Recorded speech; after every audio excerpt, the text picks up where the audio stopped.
100 of the greatest sci-fi movies as laid down by me, your boy C, the host of most of the bits of business that you'll find right here on Paprika, man. We're talking about my personal list of some of the greatest science fiction movies ever, 100 of them to be exact if you didn't glean that from the title. Today we're going back to the 80s. I think this is like 1984, man. Number 73 on our list, The Last Starfighter.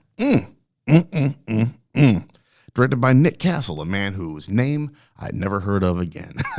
I'm sure there's some other shit out there he did that I'm familiar with, but The Last Starfighter is that jam. He didn't find his dreams. His dreams found him. Okay, passable tagline. We'll give it a B-.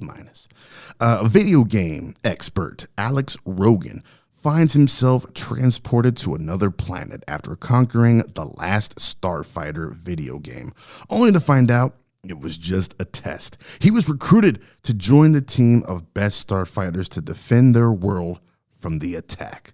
Man, C- on that damn synopsis. Listen, man, the concept for this movie is dope as fuck. It's simple, and there's the elegance in that simplicity, man. And you can just ride it out. This movie whips all manners of ass, okay? The Last Starfighter is straight up fun and adventure. Not a whole lot of weighty issues.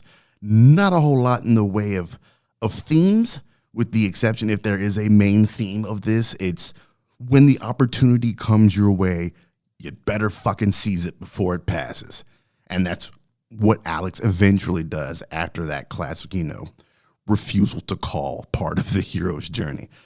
Is this movie yet another ripoff of Star Wars, like Flash Gordon? We talked about it at the very beginning. Absolutely.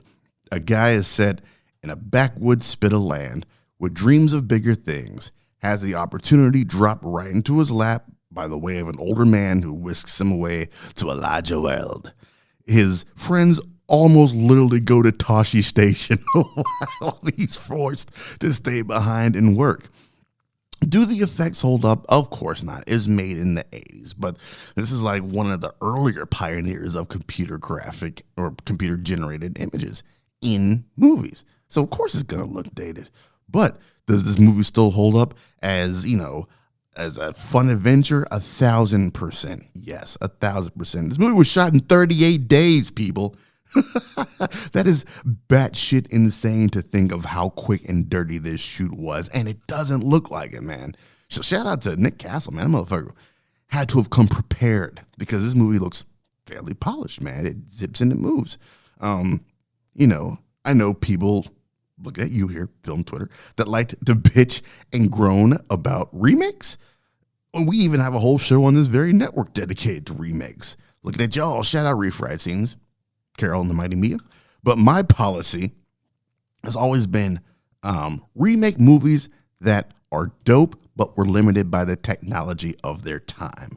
And I think whenever people talk about movies that should be remade, The Last Starfighter is the one that I will always go to as my primary example.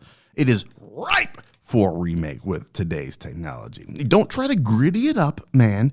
You keep it light and fun, and it'll be like printing money, man. If you haven't seen The Last Starfighter, first of all, what's the matter with you? Get on that immediately after listening to this podcast. And if it's been a while, man, this is one of those like fun Sunday afternoon. You don't have a whole lot going on, man. Just get yourself a little bit of hot chocolate. Cuddle up with the family. Watch The Last Starfighter, man. It's a great way to, it's a good family film, man. It's a little something in it for everybody, man. So go ahead and check that bad boy out if you haven't. Number 73 on this list, The Last Starfighter will return in 24 hours, unless something grisly has happened to me. Let's hope this isn't pathetic with yet another movie on this list. Until then, you all take it easy and have a good one.